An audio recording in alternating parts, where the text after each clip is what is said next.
درود پاک پڑھنے کے بے شمار فضائل و برکات ہیں۔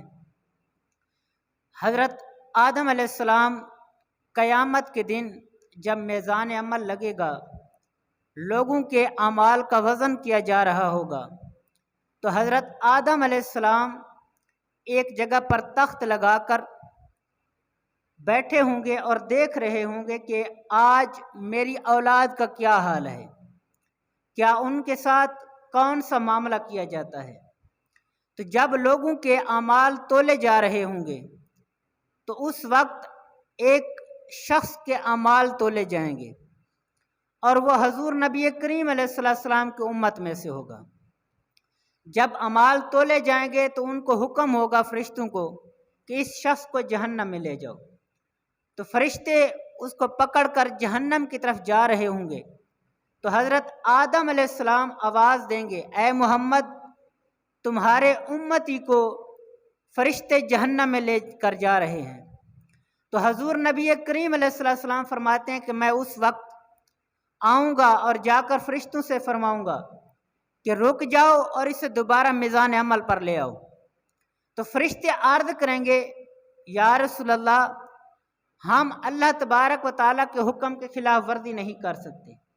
ہمیں تو رب کی طرف سے حکم دیا گیا ہے کہ اس کو جہنم میں ڈال دو۔ تو حضور علیہ السلام پھر اللہ تبارک و تعالیٰ کی بارگاہ میں عرض کریں گے، یا میرے مالک تیرا میرے ساتھ وعدہ تھا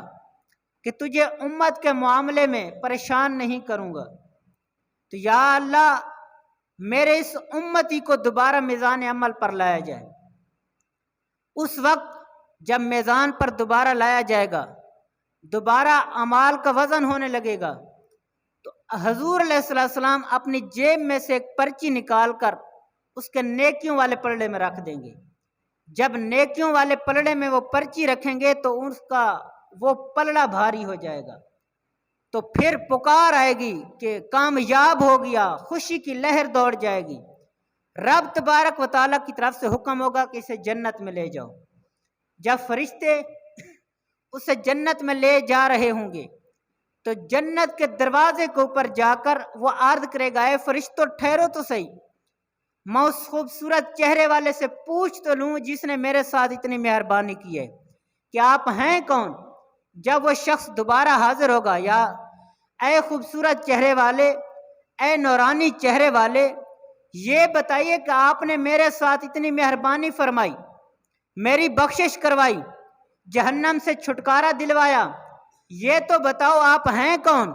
تو اس وقت حضور علیہ السلام فرمائیں گے، جس کا کلمہ پڑھتا تھا، جس کا عاشق کہلاتا تھا، وہی محبوب اکبر محمد مصطفیٰ صلی اللہ تعالیٰ علیہ وسلم۔